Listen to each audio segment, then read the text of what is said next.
De nouvelles grilles de lecture, des sujets de société, des enjeux actuels.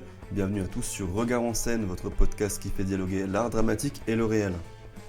Aujourd'hui, on va parler d'histoire d'amour, celle entre Molière et Madeleine Béjart. Madeleine Béjart, elle est née à Paris en 1618. C'est une comédienne très connue au XVIIe siècle. On parle d'elle pour son talent très varié sur scène, son caractère de femme indépendante, et parce que c'est elle qui, en 1643, fonde l'illustre théâtre avec Jean-Baptiste Poquelin, futur Molière, avec qui elle vit pendant 20 ans. Directrice et gestionnaire de troupe, elle crée notamment plusieurs des grands rôles féminins dans ses comédies. Alors Madeleine Béjart, c'est une femme lumineuse qui reste pourtant dans l'ombre. Elle est pleine de secrets, à la fois comédienne, libre, célèbre, mais finalement assez mystérieuse. Amoureuse mais jamais complètement accessible, elle garde le contrôle. Molière, c'est un homme sombre, exposé en pleine lumière, un mélange de contradictions, capable d'une joie immense comme d'un vrai désespoir. Il joue avec une santé fragile. Tous deux ont osé braver des interdits religieux, ils ont refusé de se plier au mariage, ils n'ont pas fondé de famille au sens traditionnel, ils ont préféré vivre autrement, comme amants, comme partenaires de scène, comme associés dans la création et comme compagnons de route. Molière meurt le 17 février, exactement un an jour pour jour après Madeleine Béjart, comme si même dans la mort ils avaient tenu à rester ensemble. Cette histoire d'amour, Valérie Durain en propose une interprétation avec la pièce de théâtre Les Insomnies de Molière. Valérie Durain, directrice de compagnie, comédienne et autrice, se plonge depuis longtemps dans l'histoire de la vie de Molière et en donne sa version. Souvent contestée et décriée, elle en dérange plus d'un.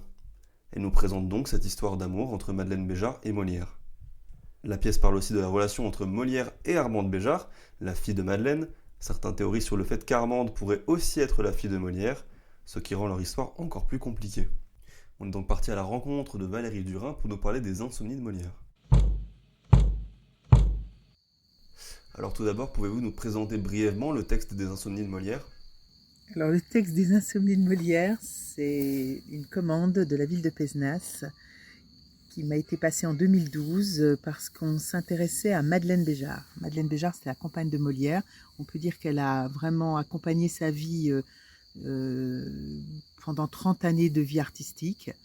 Et on la connaît mal. C'est une femme qui est restée dans l'ombre, comme beaucoup de femmes au XVIIe siècle. Et j'avais très envie qu'on puisse faire sa connaissance, qu'on puisse voir à quel point elle a été déterminante dans la vie de Molière. Donc le projet et la commande étaient donc autour de Madeleine Béjart. Madeleine Béjart, quand on voit son parcours, elle a les rôles principaux au début de la troupe. Et puis plus le temps avance, là on va traverser les 15 dernières années de la vie de Molière et on va se rendre compte que Madeleine est de moins en moins sur scène jusqu'à ne plus l'être du tout. En revanche, les pièces se multiplient. Et dans le grand livre de Lagrange, qui était celui qui écrivait, enfin qui plutôt reprenait ce qui était prononcé sur le plateau dans un grand cahier, et c'est comme ça qu'on a les pièces de Molière, on se rend compte que Madeleine écrivait aussi. Donc ça, Madeleine Béjart, autrice, alors qu'à l'époque, les femmes n'écrivent pas, ça m'a passionnée. Votre travail s'inscrit dans une démarche de recherche et d'enquête sur la relation entre Madeleine Béjart et Molière. Comment s'est déroulée cette démarche ? Alors, je peux pas vraiment dire que je suis une chercheuse, hein. Moi, je m'inscris tout à fait comme artiste. J'écris du théâtre depuis plus de 30 ans. J'ai surtout envie de m'orienter sur le jeu. Et là, ce qui m'intéressait doublement, c'est qu'il s'agit de théâtre dans le théâtre, puisqu'on parle d'une comédienne, autrice aussi, qui écrivait des textes, et bien sûr de Molière, qui est notre homme monument au théâtre. Je me suis pas inscrite comme une chercheuse, je n'en suis pas une, je suis pas historienne non plus. En revanche, je trouve toujours intéressant de prendre des repères historiques et de partir de là, parce que ça fait une belle assise, ça donne une matière qui est assez, entre guillemets, indiscutable, parce que l'histoire est toujours discutable. Mais en tout cas, nos repères sont communs, historiques. Donc, je suis partie de ces repères historiques. Encore une fois, on avait très peu de choses sur Madeleine Béjart. Je suis partie dans les bibliothèques. J'ai fait des recherches un peu fouillées sur les gazettes de l'époque. Et c'est, disons, là, on peut dire que j'ai fait un travail de recherche. Mais autrement, ma démarche est vraiment celle d'une artiste et surtout une matière pour jouer une pièce de théâtre. Les Insomnies de Molière évoquent une suspicion d'inceste avec sa potentielle fille. Pourquoi avoir pris la décision de mettre en avant cette facette de l'histoire ?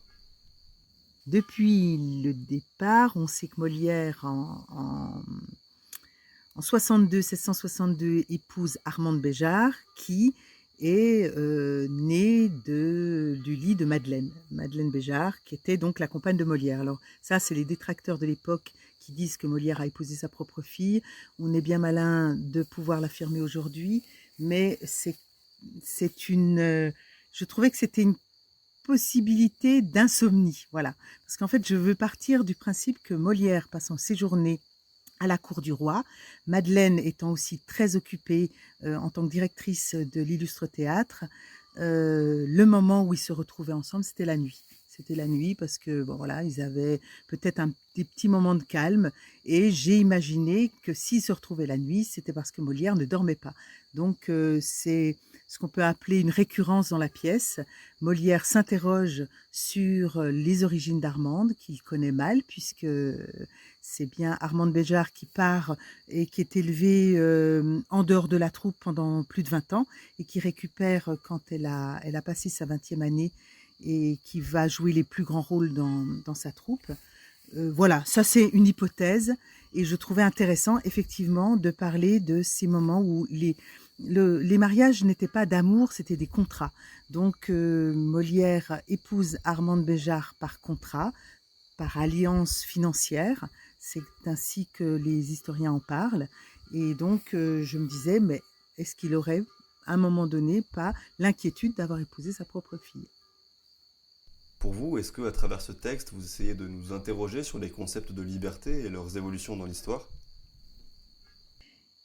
Alors oui, bien sûr, moi j'adore le concept de liberté, comme vous le dites. Mais avant tout, je n'ai pas l'impression que c'est à nous de décider ce qui peut résonner pour le spectateur. Je trouve que c'est intéressant d'aller prendre un autre angle de vue de la vie de Molière. Et c'est le cas, voilà, on prend un autre angle de vue. Après, l'époque est très différente. On ne peut pas dire, ah ben voilà, aujourd'hui on dénonce les rapports incestueux qu'un père peut avoir sur sa fille. C'est pas du tout le sujet de la pièce. C'est pas une histoire de dénoncer une attitude qui pourrait être à blâmer aujourd'hui. C'est une autre époque.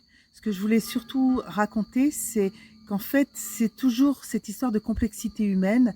Molière était un homme, Madeleine Béjart était une femme, voilà. Et les histoires des hommes et des femmes sont toujours les mêmes, en fait, quel que soit le siècle qu'on traverse. Et je trouve que prendre cet angle de vue-là sur la vie de Molière, c'est aussi le rapprocher de nous, le rapprocher de nos questionnements, de nos erreurs, de nos passions, et surtout, encore une fois, remettre à la juste mesure une femme qui a passé les siècles sans être du tout reconnue. Parce qu'il me semble que Madeleine Béjart, elle est déterminante. Sans Madeleine Béjart, il n'y a pas de Molière.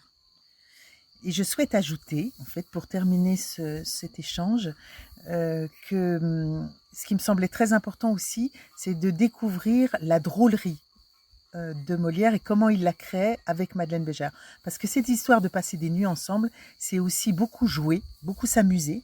Et ce qui nous a plu avec Michel Durantin, qui joue Molière et qui est un acteur absolument prodigieux, très très inventif, c'est de rire de leurs insomnies, de ces nuits où ils passent du temps à se battre avec leurs concurrents, avec leurs questionnements, avec leur création théâtrale.